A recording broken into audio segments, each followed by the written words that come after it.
au leader de la France insoumise. Une scène surréaliste et des suites judiciaires. Voici des précisions de Sarah Lou Cohen, la chef du service police-justice de BFM TV.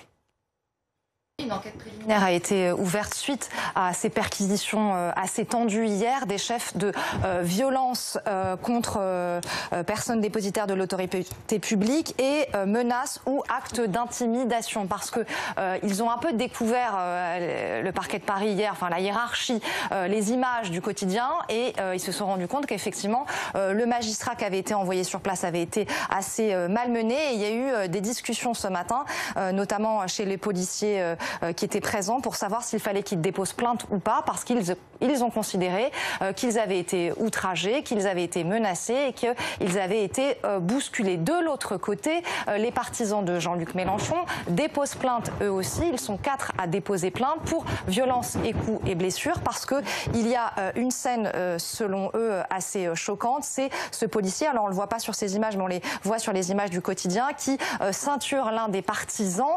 Les deux, le policier et le partisan, tombent au sol. Qu'est-ce qui s'est passé avant?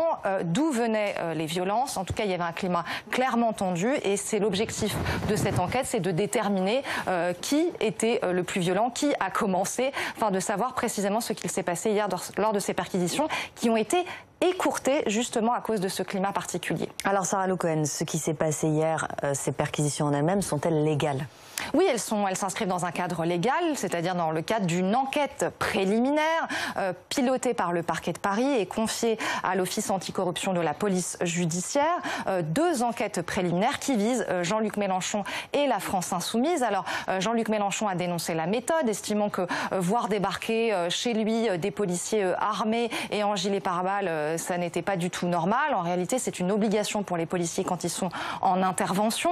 Il a dit qu'il n'était pas en présence de son avocat. Là aussi, rien de plus normal. On est en perquisition, pas lors d'une garde à vue qui nécessiterait la présence d'un conseil pour vous défendre. Après, il dit je suis sacré, ma personne est sacrée, je suis parlementaire, donc je suis inviolable. La perquisition, ça n'est pas un acte coercitif, c'est pas comme une garde à vue, donc ça ne nécessite pas la levée de son immunité parlementaire. Après, toute la question, effectivement, lui dit que la scène a été violente, que les policiers ont été violents. Ça sera donc effectivement l'enquête qui devra le déterminer. Après, c'est est-ce que c'était normal que ça se passe dans un parti politique?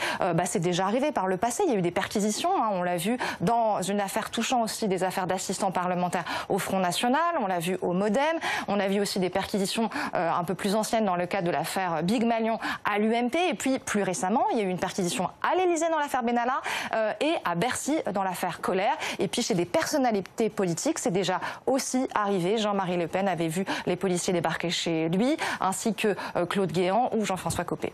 Et on rappelle, Sarah Lou, pour terminer, le pourquoi de ces perquisitions hier. Oui, alors ce sont ces perquisitions, elles s'inscrivent dans le cadre de 2 enquêtes préliminaires qui visent donc Jean-Luc Mélenchon et la France insoumise. La plus récente date de mai 2018. Elle fait suite au signalement de la commission des comptes de campagne qui a remarqué des dépenses litigieuses dans la campagne présidentielle de 2017 de Jean-Luc Mélenchon. Et puis la seconde enquête, elle est un peu plus ancienne.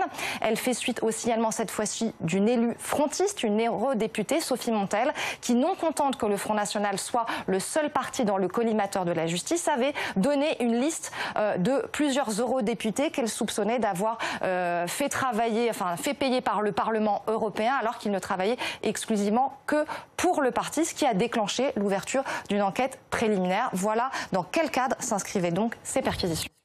Alors ces perquisitions, on en parle avec notre invité Denis Jacob. Bonjour, secrétaire général du syndicat Alternative Police CFDT. Le parquet a ouvert une enquête, mais vous demandez à Christophe Castaner de déposer plainte. Bien évidemment, il est inacceptable, quand bien même M. Mélenchon est un parlementaire, de s'opposer à une enquête sous l'autorité d'un magistrat et de s'en prendre physiquement à des policiers sur le terrain au point de les malmener et d'en bousculer et de les faire tomber au sol. Donc c'est inadmissible. Je rappelle quand même que M. Mélenchon est un citoyen comme les autres, qu'il n'est pas au-dessus des lois et que mes collègues, s'ils avaient voulu aller jusqu'au bout de leur mission, auraient très bien pu interpeller Monsieur Mélenchon, le menotter, le placer en garde à vue pour des violences sur agents de la force publique. Alors, selon le député de la France Insoumise, Alexis Corbière, qu'on voit notamment sur les images, l'un des policiers a été violent pendant la perquisition. Que répondent vos collègues ? Mais les collègues, ils sont là pour assister des magistrats. Il y avait également des représentants de Bercy. Il y avait un officier de gendarmerie de présent. Ils sont là pour assurer la mission et la protection des personnes qui perquisitionnent.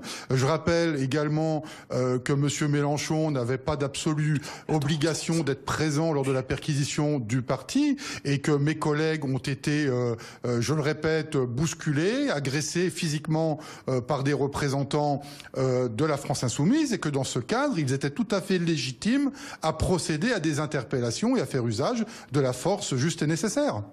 Plus largement, la France Insoumise dénonce une opération hors norme. Vous leur répondez quoi ? Alors, écoutez, il ne m'appartient pas de rentrer dans un débat politique, mais il fait l'objet d'une enquête, comme ça s'est déjà produit par le passé pour d'autres partis ou pour d'autres affaires civiles. C'est une instruction des magistrats qui a été donnée. Les policiers font leur travail et je suis quand même un peu étonné que M. Mélenchon, qui se revendique comme étant la République, qu'il connaisse aussi mal le fonctionnement de la justice et de la police. Merci beaucoup d'avoir été avec nous pour répondre évidemment à ces mises en cause assez claires du leader notamment, mais pas seulement, de la France Insoumise. Le volet politique, Nicolas Prieur.